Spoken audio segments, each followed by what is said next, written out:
नमस्कार दोस्तों, मेरा नाम है मनीष कुमार सिंह और आप देख रहे हैं 4 PM महाराष्ट्र। दोस्तों, 23 तारीख के चुनाव रिजल्ट आने के बाद महाराष्ट्र में एक तरफ ये सवाल घूम रहा है, एमपी गठबंधन उठा रहा है कि क्या इस बार के चुनाव में धांधली हुई, और दूसरी तरफ ये सवाल घूम रहा है कि इस बार महाराष्ट्र का सीएम अब महायुति से कौन बनने जा रहा है। आपको बता दें कि सीएम रेस में एकनाथ शिंदे, देवेंद्र फडणवीस और अजीत पवार तीनों ही नेता हैं। हालांकि अजीत पवार का सीएम बनना मुश्किल दिखाई दे रहा है, लेकिन अरमान उनके भी हैं।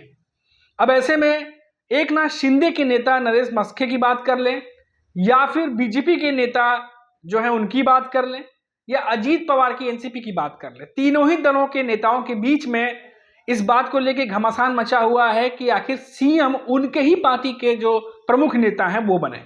अब एकनाथ शिंदे की शिवसेना के जो तमाम सीनियर नेता हैं वो ये चाह रहे हैं कि इस बार भी सीएम एकनाथ शिंदे ही बने, क्योंकि उनके चेहरे पर चुनाव लड़ा गया और आने वाले बीएमसी चुनाव का भी हवाला दिया जा रहा है कि अगर एकनाथ शिंदे सीएम बनते हैं तो आने वाले जो बीएमसी चुनाव हैं उसमें फायदा मिल सकता है। तो इस बात को सोचा जाए, इस बारे में सोचा जाए। ये तमाम बातें एकनाथ शिंदे के जो सीनियर नेता वो कह रहे हैं। साथ ही साथ पोस्टर लगाए गए हैं कि इस बार एकनाथ शिंदे जो है वो सीएम बनने जा रहे हैं। तो ये पूरी कहानी, ये पूरी दबाव बनाने की राजनीति जो है वो एकनाथ शिंदे की शिवसेना की तरफ से बीजेपी के ऊपर किया जा रहा है। साथ ही साथ ये मांग भी रख दी है कि बिहार मॉडल, जो कि बिहार में जिस तरीके से बीजेपी ने सीएम वहीं के मंत्री को बनाया, नीतीश कुमार को, वही बिहार मॉडल महाराष्ट्र में भी बीजेपी लाए, यानी एकनाथ शिंदे को सीएम बनाए। लेकिन चुनाव से पहले हमने आपको बताया था कि चर्चा ये थी कि जो पार्टी बड़ी पार्टी बन के उभरेगी, ज्यादा सीटें लेके आएगी, हो सकता है कि सीएम उन्हीं की पार्टी से बने।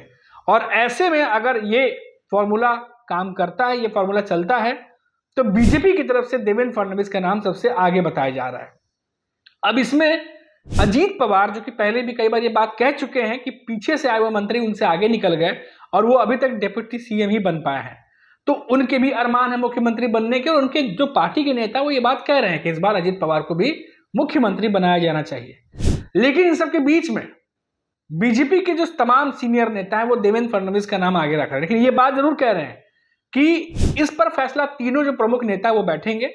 साथ ही साथ जो बीजेपी के आला कमान के जो नेता हैं, जो बड़े नेता हैं, अमित शाह हैं, नरेंद्र मोदी हैं, नड्डा साहब हैं, जो बीजेपी के तमाम बड़े नेता हैं, वो भी इस पर फैसला लेंगे कि आखिर महाराष्ट्र का सीएम बनने कौन जा रहा है। लेकिन ये फैसला करने से पहले जो महायुति की तीनों बड़े दल, घटक दल हैं, सहयोगी दल हैं, एकनाथ शिंदे की शिवसेना, अजीत पवार की एनसीपी और देवेंद्र फडणवीस जो बीजेपी से है, इनके बीच में घमासान इस बात को लेकर लगा हुआ है कि क्योंकि अब जो सीएम बनेगा वो 5 सालों के लिए बनेगा, क्योंकि 2022 के बाद सीएम एकनाथ शिंदे महज 2-2.25 साल ही कार्यकाल चलाया उन्होंने और उसके बाद विधानसभा चुनाव आ गया। तो इस बात को एकनाथ शिंदे भी बखूबी समझ रहे हैं कि अब सीएम बनेंगे तो 5 सालों के लिए बनेंगे। तो ये भी पूरी तरह से कोशिश की जा रही है कि सीएम जो है वो एकनाथ शिंदे दोबारा बने। और इसीलिए जो मैंने आपको बताया कि चाहे पोस्टर लगाने की बात हो, चाहे उनका नाम आगे करने की बात हो, चाहे बीएमसी चुनाव जो होने हैं उनका उसको याद दिलाने की बात हो, ये तमाम बातें अब होने लगी हैं। अब इन सबके बीच देवेंद्र फडणवीस के नाम को लेकर के जो बीजेपी के नेता हैं वो मीडिया में ये इंटरव्यू दे रहे हैं, ये बाइट दे रहे हैं, या कह लीजिए कि प्रेस कॉन्फ्रेंस में ये बात कह रहे हैं कि मुख्यमंत्री की दावेदारी में देवेंद्र फडणवीस सबसे आगे हैं, लेकिन तीनों ही नेताओं में से कौन सीएम बनेगा इसका फैसला आला कमान लेगा, सीनियर नेता लेंगे। अब कौन बनेगा सीएम, इसको लेकर के खींचतान तो मची हुई है, लेकिन नाम पर फैसला नहीं हो पाया है। अब ऐसे में 26 तारीख को हो सकता है कि एकनाथ शिंदे इस्तीफा दे दें, क्योंकि उसके बाद फिर कार्यकाल समाप्त हो रहा है 26 नवंबर को। और इस पर बीजेपी के जो तमाम जो खबरें निकल के सामने आ रही हैं कि कल जो है वो इस पर फैसला आ सकता है, और आज का दिन काफी अहम माना जा रहा है, और कल फैसला आ सकता है कि महाराष्ट्र का सीएम कौन होने जा रहा है, इस पर से भी पर्दा उठ जाएगा। तो ये जो पूरा खेल है इस समय महायुति के भीतर मचा हुआ है।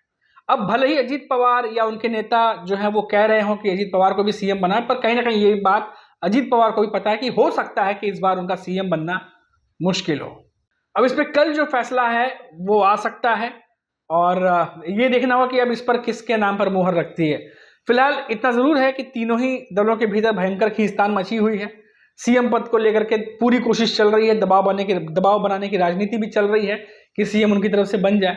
अब लेकिन ये देखना दिलचस्प होगा कि ये जो घमासान मचा है, क्योंकि देवेंद्र फडणवीस के नाम के भी पोस्टर लगे थे, अगर आपको बता दें, उनके भी समर्थकों ने ये कहा था कि इस बार देवेंद्र फडणवीस बनेंगे, क्योंकि साल 2022 में आपको याद होगा कि देवेंद्र फडणवीस डेप्यूटी सीएम बने थे और एकनाथ शिंदे को सीएम बनाया गया था। उस समय जो मौका था, जो सिचुएशन थी, उसको हिसाब में देखते हुए।